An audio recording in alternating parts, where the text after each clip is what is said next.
Acomatic DRL y Cosavi DRL son dos cooperativas que mantienen a sus socios en incertidumbre por no saber qué pasará con sus ahorros de toda la vida. ¿Pero qué pasó con el rol Contralor del Estado? ¿Dónde estaba el INSAFOCOP y la Superintendencia del Sistema Financiero cuando están en juego millones de dólares de los cotizantes y la credibilidad en todo el sistema financiero?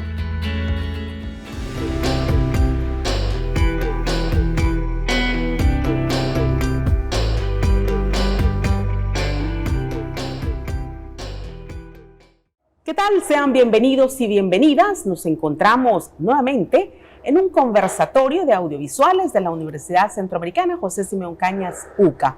En esta ocasión estaremos abordando el tema falta de control del Estado en casos de desfalco en cooperativas. Y para poder abordar esta temática tenemos tres invitados. Uno de ellos es el abogado Henry Fino, a quien damos la más cordial bienvenida. ¿Qué tal? No, gracias por la invitación. Es un tema muy sensible. Gracias por la invitación. Totalmente. También nos acompaña Ismeri de Benavides. Ella pues nos estará contando su experiencia en torno a esta temática. Bienvenida. Sí, muchas gracias por habernos tomado en cuenta. Y también está con nosotros Juan José Ortiz. Bienvenido. Gracias, muy amable por la invitación y el saludo pues a los colegas y a las personas que van a estar viendo este programa.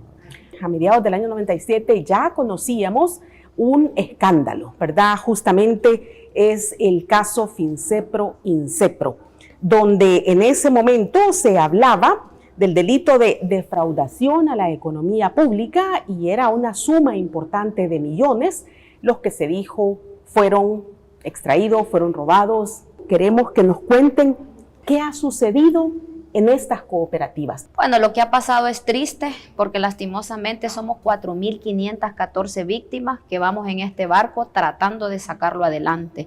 Se ha perdido, digamos, 49 millones de dólares en estas cooperativas y aquí estamos esperando, ¿verdad?, que la gente pues podamos animarla y podamos ayudarnos entre todos a salir adelante. ¿A cuánto asciende el desfalco? ¿Cuántas son las personas afectadas?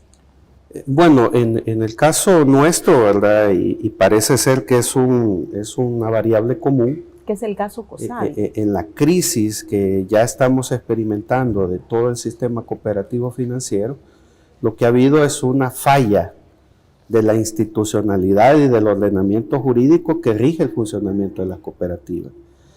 En el caso particular nuestro, fallan los mecanismos de control interno, pero también fallan los mecanismos de control externo.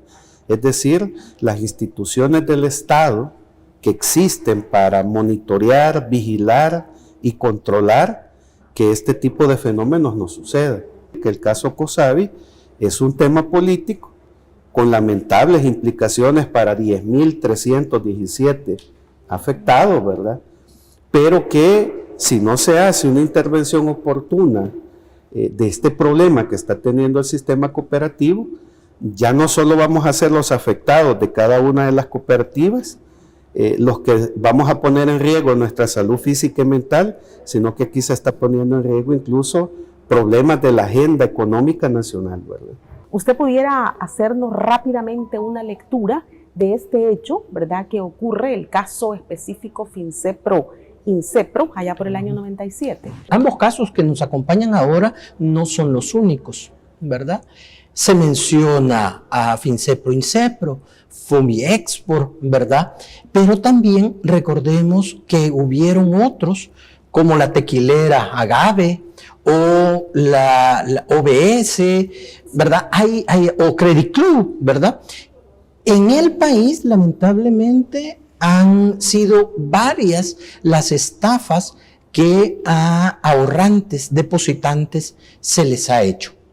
Fomiexport e INCEPRO, no había nadie que los controlara, porque la ley establece que para captar dinero del público tienen que seguir un procedimiento de autorización ante la Superintendencia del Sistema Financiero, pero estas no lo hacen. La tequilera Agave o esta OBS o Credit Club no tenían autorización. Sin embargo, ponen a disposición la recaudación de recursos, de fondos del público, y entonces no hay quien los controle. Solo imagínense ustedes, el dato que yo tengo de Fomiexport, de Incepro, que más o menos hubo una pérdida de los estafados de 1.500 millones de colones, lo que equivale más o menos a 171 millones de dólares. O sea, no son 5 centavos, ¿verdad? Nos acaba de decir que Acotemic 49 millones de dólares, ¿ya? Entonces son cifras considerables, pero que en el día a día lo podemos ver como una cifra fuerte, pero en el día a día me afecta a mí, porque no puedo pagar la medicina de mi madre, o porque no puedo pagar la colegiatura de la universidad, o porque deposité lo que me dieron en la AFP, lo deposité en estos lugares. ¿Y qué sucede? Cuando estos, porque hasta ahorita están impunes, ¿no? Estos delincuentes impunes me quitan el dinero, me acaban la vida. Entonces yo creo que aquí hay muchas implicaciones jurídicas que todo apunta a la debilidad del Estado. Hasta hace muy poco, INSAFOCOP se reunió con los afectados. ¿Quién ha estado generando inclusive las autorizaciones de retiro? La superintendencia. Ninguna de estas organizaciones que han estafado están supervisadas por la superintendencia. Entonces, como bien dice Juan José, el problema es un problema de fortaleza del Estado. Si un Estado está con mucho músculo, si un Estado está con el respeto y el cumplimiento de las obligaciones de las instituciones, ese tipo de casos disminuirían. Y tanto en el sistema cooperativo como en el sistema bancario. Porque ahí tenemos el caso de Crediza, por ejemplo. O hace un par de años el caso del banco hipotecario, que decían que en bolsas llegaban a sacar el dinero. Eso no es posible si hubiese un control de las instituciones del Estado. Todo este tipo de operaciones, imagínense en Acotemic que dice que son 40 y tantos millones de dólares, mire, esos están en el sistema financiero porque las cooperativas no tienen su propio sistema de depósito. Eso se ha ido al sistema financiero. ¿Cómo salió toda esta masa de dinero del sistema financiero sin que se diera la alerta? ¿Quiénes tenían esos ahorros y que ahora no los tienen? Aquí hay abogados, aquí hay médicos, aquí hay secretarias, aquí hay campesinos, aquí hay amas de casa. Hay ancianos de la tercera edad que ya trabajaron en la diáspora y ellos se retiraron con lo que ellos ahorraron. Yo quería preguntarle al abogado que si nosotros como víctimas podemos nosotros confiar en este sistema judicial. La institucionalidad, con lo débil que está y además manipulada como está la justicia, no está volviendo la vista a todas estas víctimas. Mucha de la institucionalidad funciona si le lesionan su imagen. Si ya empezamos a cuestionar que un juez, que un fiscal no hace su trabajo, o que en un momento determinado de forma perversa, peor aún, manipula las cosas, y lo divulgamos, ya el sistema empieza como a temblarle las piernas. Entonces, en esto el triunfo es la participación de las víctimas. Si las víctimas no se activan, van a quedar en la total y absoluta impunidad. Yo no sé, en el caso de COSAVI, me enteré que habían detenido, no sé si a 8 o a 13. A nosotros son 9. 16 y hay uno prófugo. 17. 16. 16, 13. 32. Y yo, en otras declaraciones que sobre ese caso daba, le decía, mire, ¿y las juntas de administración del pasado? Porque fíjense ustedes, en el caso de COSAVI, desde 2013, no presentaba balances. ¿Cómo afecta este defalco a los ahorrantes a nivel económico, pero también en el tema de la salud? La percepción de que un tema como COSAVI o el tema de Acotemic solo afecta a los involucrados. Probablemente en un primer momento así sea. Sin embargo, las implicaciones económicas que esto puede traer para el país son enormes. Por ejemplo, del 100% de toda la liquidez del sistema financiero, el 15% más o menos está agrupado en el sector financiero cooperativo y el 85% restante está en la banca privada. Alguien me podría decir, bueno, mire, si el sistema financiero cooperativo colapsa, el sistema financiero no está en peligro, como ya irresponsablemente lo ha dicho un economista, ¿verdad?, que fue presidente del Banco Central de Reserva. El problema es que el 85% que está en manos de la banca privada tampoco existe, dado que esa liquidez del sistema financiero ha servido para que el Estado, a través de una ley, obligue a la banca privada a comprar deuda de corto plazo para mantener el funcionamiento del Estado. Entonces, si el sistema cooperativo colapsa, si las instituciones del Estado no hacen una intervención inmediata de este fenómeno, aquí está en riesgo la liquidez de todo el sistema financiero. Y luego hay otros dos elementos que probablemente por la misma situación de la crisis del sistema cooperativo no se han visto. Por ejemplo, el mensaje que se le manda a la inversión extranjera. ¿Qué pasaría si un inversionista dice, quiero traer mi dinero, quiero traer 10 millones, colocarlo en El Salvador, pero desde las instituciones del Estado se manda un mensaje de que aquí hay seguridad jurídica? ¿Qué seguridad jurídica puede haber en un país donde se roban 49 millones en una cooperativa, 35 en otra?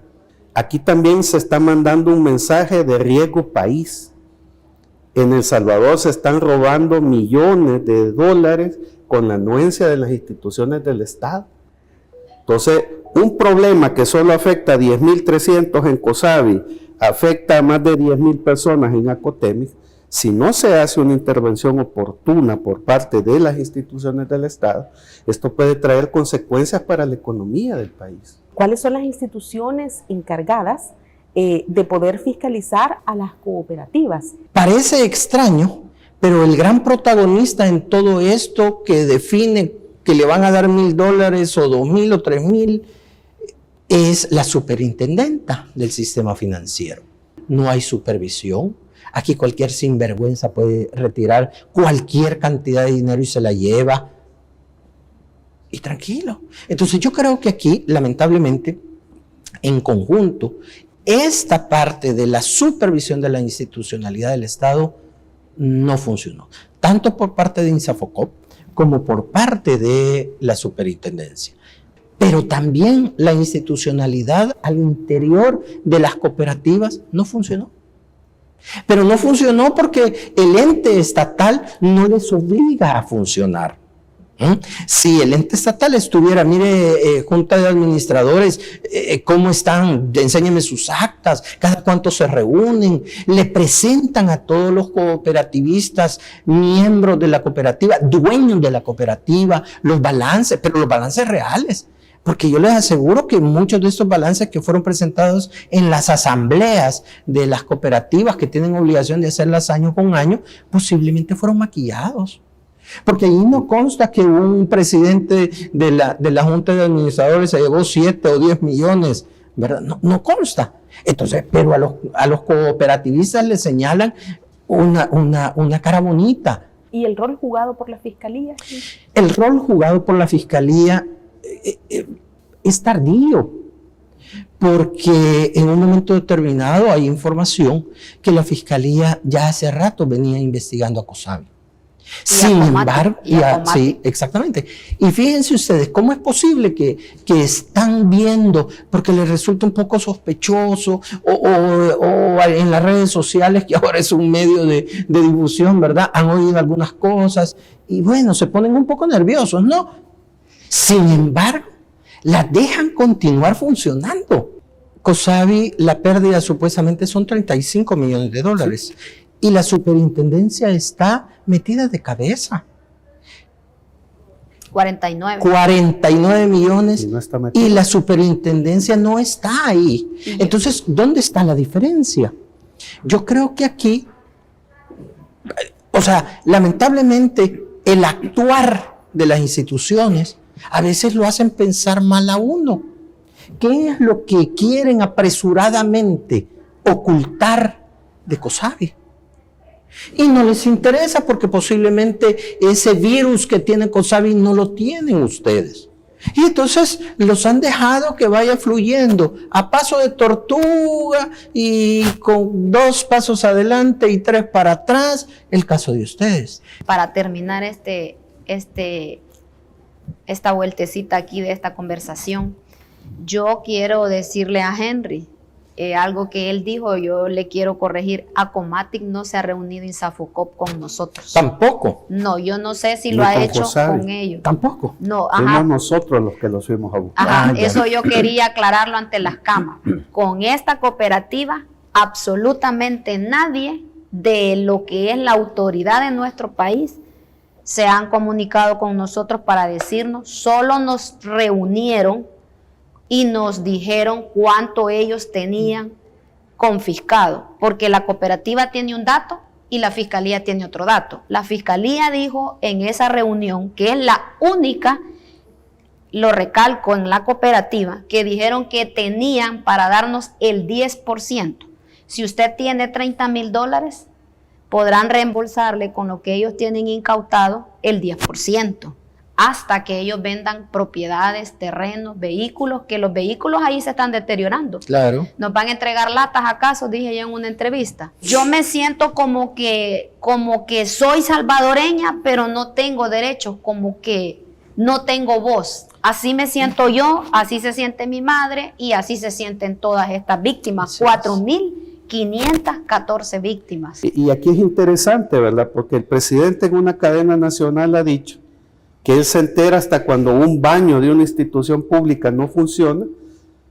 Hoy anda regalando café, pero sorpresivamente no se pronuncia por un defalco de 45 millones, no se pronuncia por un defalco de 35 millones, pero sí anda haciendo anuncios de regalar café.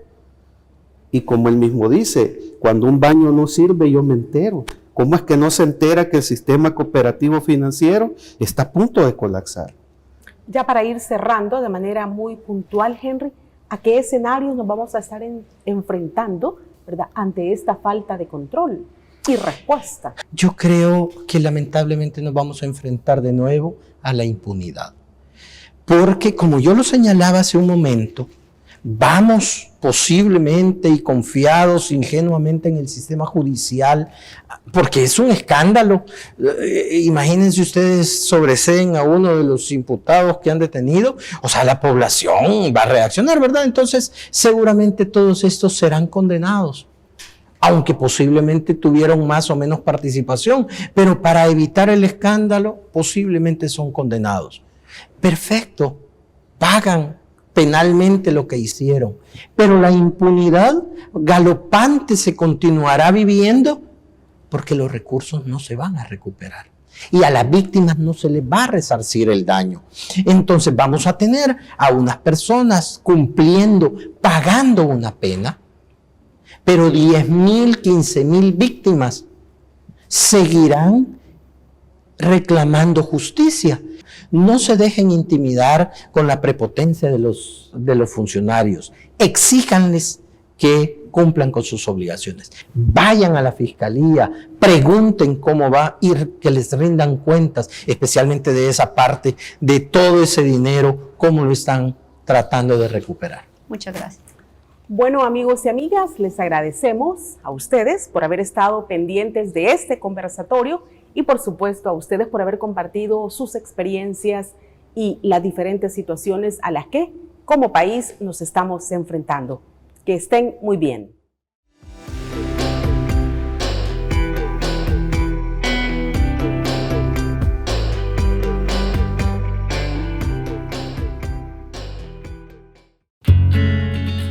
A continuación, el editorial. Solidaridad, responsabilidad y transparencia. Estos son algunos de los valores que rigen al cooperativismo, una práctica que promueve la organización de las personas que muestran deseo de cooperar para la consecución de un fin común. En El Salvador, desde hace más de 5 décadas, funcionan las cooperativas de ahorro y crédito, las cuales tienen como finalidad facilitar servicios de ahorro y préstamo a intereses razonables, rapidez en el trámite, fomento del hábito del ahorro y confianza entre los asociados. En el país existe toda una normativa que da robustez legal a las acciones que realizan estas entidades, y desde el Instituto Salvadoreño de Fomento Cooperativo INSAFOCOP había acompañamiento.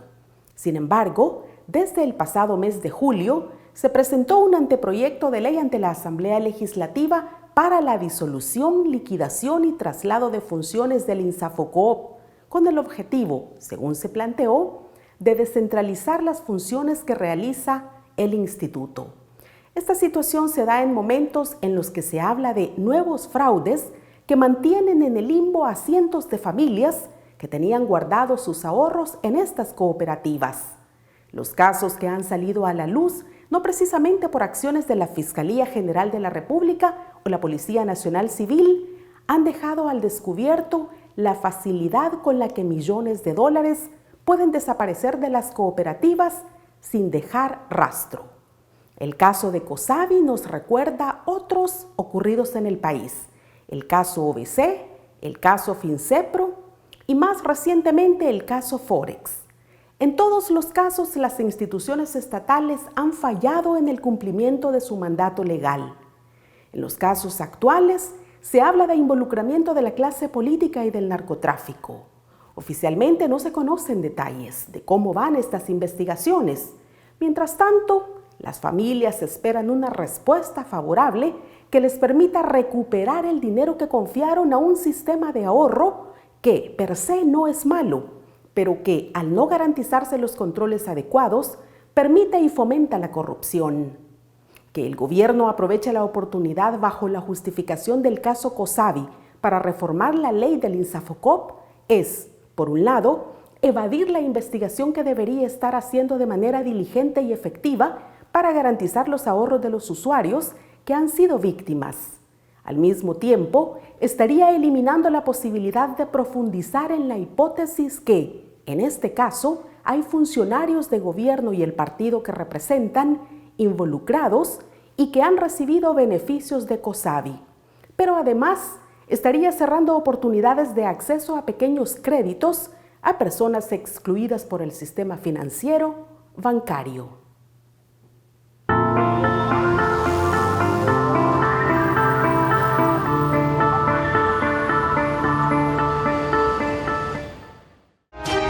Al filo de la semana.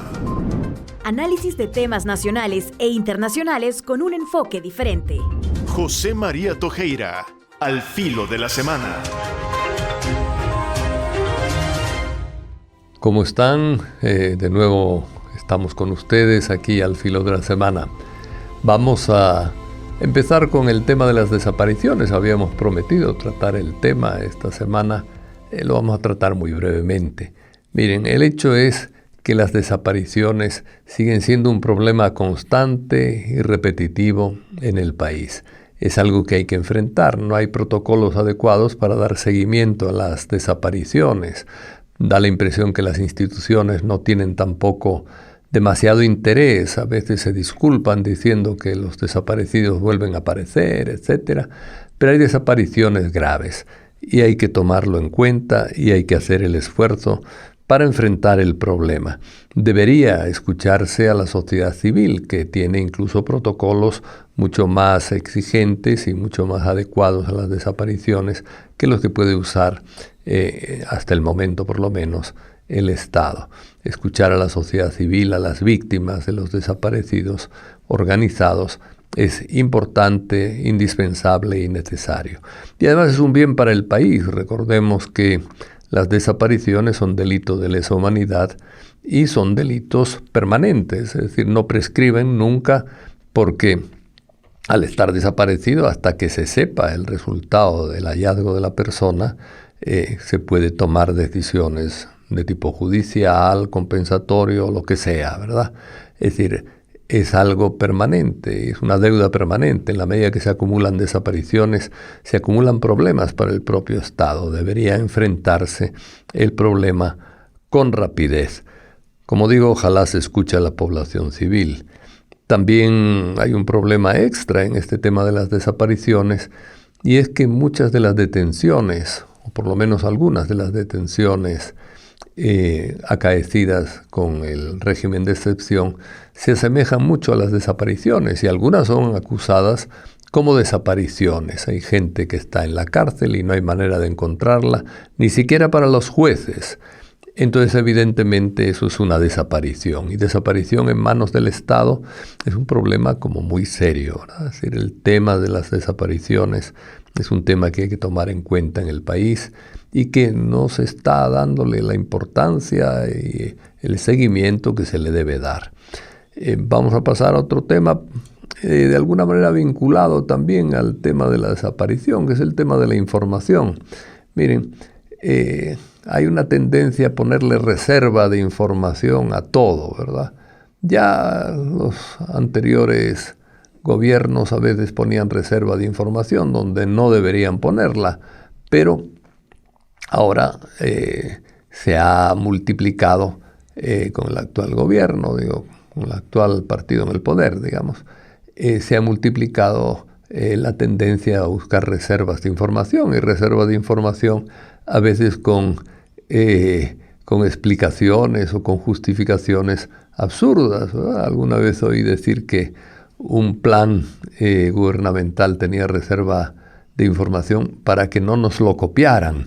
Es decir, daba un poco de risa, como que tenemos un plan perfecto y todos los países quisieran copiar nuestros planes.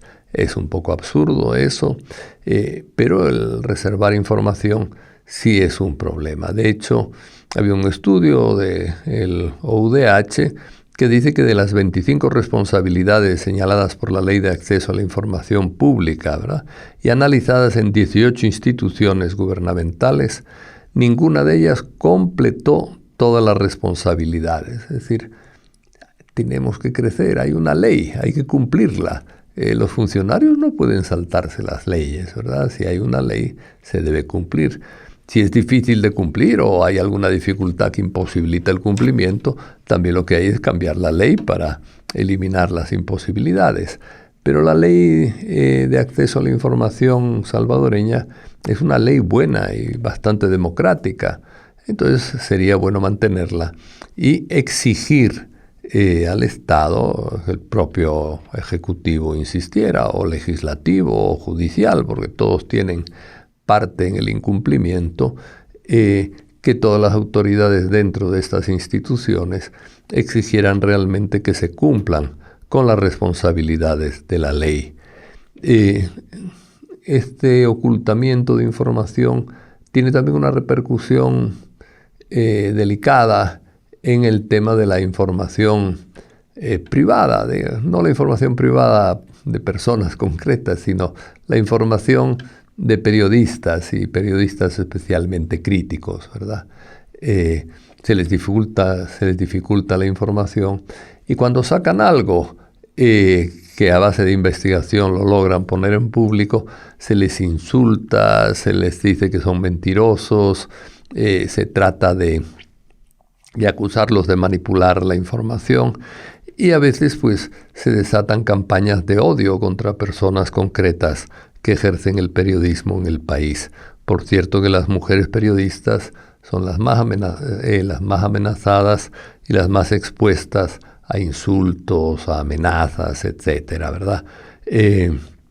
Con frecuencia pues por personas pagadas para insultar, ¿verdad? Es decir, porque esa impresión da al ver gente que tiene recursos y que se dedica simplemente a insultar. Las mujeres periodistas también a veces tienen el problema de estar peor pagadas, ¿verdad?, que otros periodistas varones. Bien, yo creo que eso es importante, que se ejerza periodismo crítico, que se abra el acceso a la información y que el acoso y los ataques en redes sociales se controle Y yo creo que de parte de todos, no se puede decir que solo el gobierno ataque, insulte, etcétera. Uno cuando lee y ve las redes sociales ve que los que critican al gobierno a veces lo critican a base de insultos, más que a veces dan información, ¿verdad? Pero acompañada de insultos. Yo creo que si queremos informar críticamente podemos hacerlo y es necesario en el país, pero cuanto con menos odio, con menos agresividad o con menos insulto lo hagamos, más efecto tiene la información. Una información que va acompañada de insultos, pues tiende en alguna gente a decir, bueno, estos insultan y los otros insultan y no voy a creer a nadie, ¿verdad? Es decir, yo creo que el que informa seriamente es mejor que informe sin insultos, al menos en la red Twitter, que es donde se ve la algarabía de los insultos y de las discusiones un poco muchas veces sin sentido, ni lógico, ni personal, ni humano. En fin, acceso a la información es otro gran desafío. Miren, hablábamos al principio de las desapariciones. La negación del acceso a la información está muchas veces vinculada también con las desapariciones. Desaparecer es quitar de la visibilidad pública a personas y a personas que por alguna razón estorban. Evidentemente es como un negar acceso a la visibilidad, es como negar acceso a la información también. A la información es más estructural, la desaparición es un delito muy grave contra personas humanas, pero tienen una misma raíz, que es el desaparecer cosas que no nos gustan, ¿verdad? O que no gustan al poder en general. Bien, ojalá, como digo, el tema también de la información lo tratemos con más seriedad. Una noticia buena es que no se va a subir el agua. Bueno, eso está bien y yo creo que se debe gracias a la gente organizada y la gente que protesta, ¿verdad? Es decir, este gobierno que quiere decir que todo va bien y que tiene mucho apoyo, cuando ve que la gente empieza a ponerse seria en la crítica y que se multiplica esa crítica porque afecta profundamente a las personas, algunas decisiones gubernamentales, especialmente en el campo económico, entonces cede un poco. Es un buen aprendizaje ver que si nos unimos criticando aumentos que sean injustos o lesivos para la economía familiar y para la economía de las mayorías pobres o vulnerables, pues es bueno ver que se puede tener eficacia, ¿verdad? Y frenar lo que sería un abuso realmente, especialmente la subida del agua a los que tienen servicio de agua irregular, como decía. El que hayamos dado un paso importante frenando una subida del agua no quiere decir que dejemos de preocuparnos por el agua. El agua sigue siendo un objetivo de mejora indispensable, ¿verdad? Ni le llega adecuadamente a todos, ni es sana plenamente, sino que hay que trabajar en el tema de la sanidad e inocuidad del agua y también pues lo que abastece el agua fundamentalmente, que son estanques, lagunas, ríos, etcétera, también están muy contaminados. Eso hay que trabajar insistentemente en la descontaminación del agua. Uno puede decir que agua contaminada la hay en todas partes. Ahora durante las Olimpiadas hubo algunos momentos en que los nadadores no pudieron nadar en el río Sena porque estaba el agua con unos niveles de impureza que podía perjudicar a los nadadores. En fin, eso se corrigió y pudieron nadar al final en el río. Bueno, a eso tenemos que ir avanzando y llegando. Hoy en día los niveles de impureza en algunos de nuestros ríos, como por ejemplo las del Guate, que atraviesa toda la ciudad, son niveles de contaminación impresionantes, no solamente con materia orgánica, sino también con materiales inorgánicos peligrosos, ¿verdad? Las cárceles, este es otro punto. Habíamos hablado de que hay formas de desaparición en las cárceles, ¿verdad? es impresionante ver cómo se defiende a las cárceles, ¿verdad? Es decir, incluso la PDDH, que es una institución bastante controlada por el partido en el poder y desde el gobierno, es decir, o sea, no se atreven a hacer críticas. Lo mismo que el comisionado es peor todavía que la PDDH. Pero la PDDH ha dicho que no le dejan acceder en algunas cárceles, ¿verdad? Les han restringido el acceso a las cárceles. Eso no puede ser. La PDDH tiene derecho por ley a visitar las cárceles cuando quiera. Pero da la impresión que el mundo de las cárceles es un mundo aparte de la sociedad de las leyes, ¿verdad? Es un mundo aparte de lo que es el país, como que allí fuera un feudo, ¿verdad? Fuera un segundo estado dentro del estado donde manda una persona o no sé quién manda exactamente. Claro, se le acusa al director general de cárceles, pero donde se hace lo que le da la gana a quien manda ahí en las cárceles, ¿verdad? Y lo mismo se puede negar órdenes de jueces, que se puede negar acceso a quienes tienen acceso, que se puede mantener sin visitas familiares durante años a personas, es decir, violando todos los tratados internacionales que El Salvador ha firmado y que impiden el aislamiento forzoso de las personas, donde puede desaparecer gente también. Hay un problema serio ahí, ¿verdad? Es decir, y cuando se defiende a las cárceles, pues yo creo que el Estado se desacredita, porque cada vez más nos damos cuenta todos de que las cárceles en este país son un desastre. Decir que se come bastante bien, pero que no les podemos dar comida de lujo en las cárceles, da un poco de risa, ¿verdad? La comida en las cárceles ni es abundante, ni es buena, ni es equilibrada, ¿verdad? Es decir, con razón la gente está mandando y pagando comida para sus familiares presos cuando pueden, ni siquiera sabe si se la dan o no se la dan, ¿verdad? Pero mucha gente aporta para que le den algo más, ¿verdad? A los familiares que están detenidos.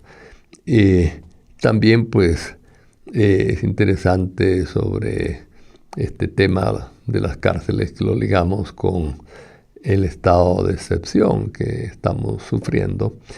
Es interesante que el presidente Nayib, en la revista Time de Estados Unidos, ha dicho que el estado de excepción será quitado a la brevedad posible, ¿verdad? A la brevedad posible que permita la realidad, algo así, dijo. Y dice, bueno, ojalá lo de la brevedad posible sea real, ¿verdad? Es decir, y yo creo que la brevedad posible es actual, que la realidad ya permite que se quite el estado de excepción. Dicen que después de detener 80,000 faltan 10,000 por detener. Bueno, es decir, ya 10,000 los pueden detener sin estado de excepción. Tuvieron que abusar de las libertades ciudadanas con 80,000 personas, muchas de ellas detenidas injustamente. Bueno, 10,000 que lo hagan de un modo más sistemático, aunque sea un poco más lento. Es decir, ya el tema de la seguridad ha mejorado. Pues ahora que la policía trabaje con sus propios recursos, ¿verdad? Y que haga su trabajo, es decir, sin necesidad de acusaciones secretas, ¿verdad? Acusaciones anónimas que se hacen vía telefónica y ese tipo de razonamientos para detener gente que son absurdos en una sociedad democrática. Y la última cosa que queríamos comentar es un estudio del PNUD que en 32 de los 44 nuevos municipios de El Salvador, el ingreso laboral promedio no cubre el salario mínimo del sector comercio y servicio. El salario mínimo de 365, el de servicios y comercio es el mejor salario mínimo. Hay otros salarios mínimos. Ojalá hubiera un solo salario mínimo, porque toda la gente tiene el mismo derecho a tener un salario mínimo, tanto en el campo como en la ciudad, sin dividir y sin decir que como en el campo hay mangos, pues ya hay que descontarle pisto al salario mínimo del campo porque pueden comer mangos. Eso es absurdo, ridículo y realmente injusto, sobre todo con la gente. Un solo salario mínimo es lo que se debe tener en el país, no varios. Y es evidente que 365 es insuficiente. Y es grave que en el 73% de los municipios del país no se llegue ni siquiera a 365 como salario básico para la gente, ¿verdad? Bueno, ojalá este tema que ha salido también recientemente con investigaciones se tome en serio, que se acelere el aumento al salario mínimo, que debe acelerarse, tocaba este año hacer una revisión del salario mínimo, que se unifique el salario mínimo en una sola cantidad superior a 365 y que realmente se promueva que en todos los departamentos y en todos los municipios se cumpla con la ley del salario mínimo. Finalmente, ya casi como chiste, ¿verdad? El presidente de la Corte Suprema no se ve fuera de ella. Bueno, ojalá lo veamos pronto fuera de ella, porque ha mostrado ser bastante inútil. Y que nos veamos con la ayuda del Señor la próxima semana, sintiendo que el país mejora. Al filo de la semana. Análisis de temas nacionales e internacionales con un enfoque diferente. José María Tojeira, al filo de la semana.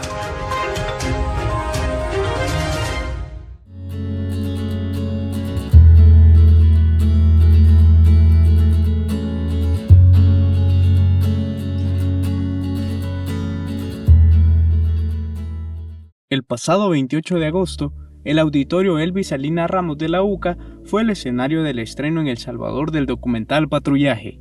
Patrullaje, el documental que expone la lucha de los pueblos indígenas, Rama y Criol, por la conservación de sus bosques.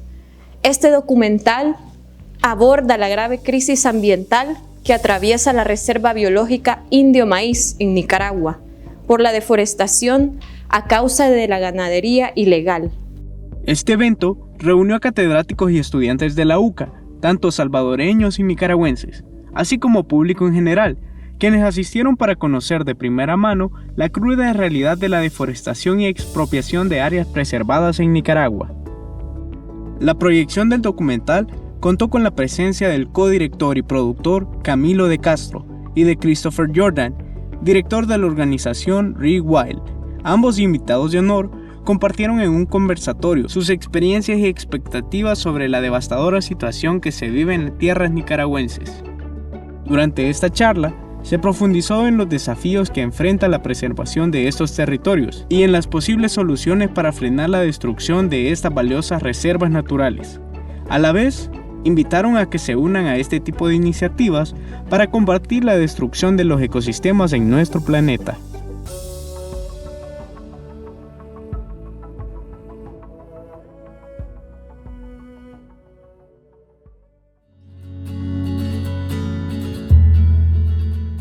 Del 27 al 29 de agosto, la UCA se convirtió en el epicentro de una vibrante celebración artística, con la jornada de danza. Durante 3 días, estudiantes, artistas y público en general se sumergieron en el mundo del movimiento y la danza.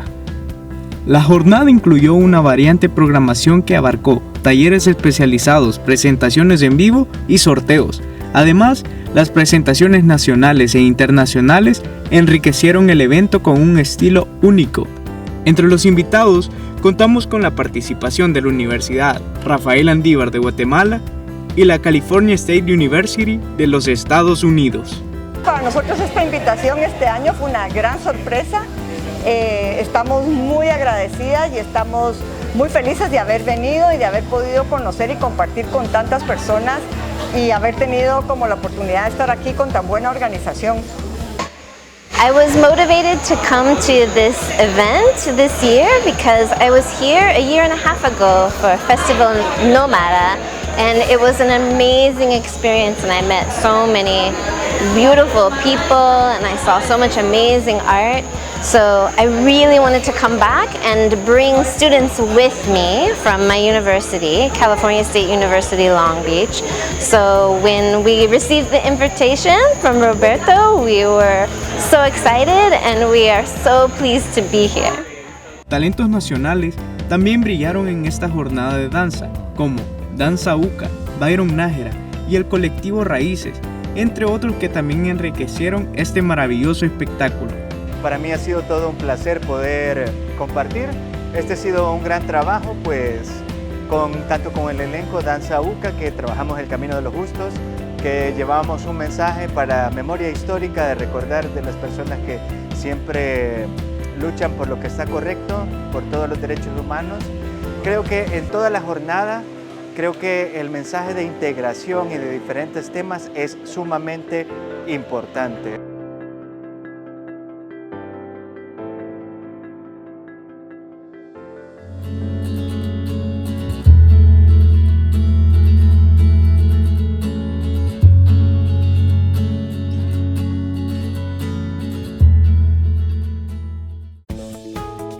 En el próximo Miradas.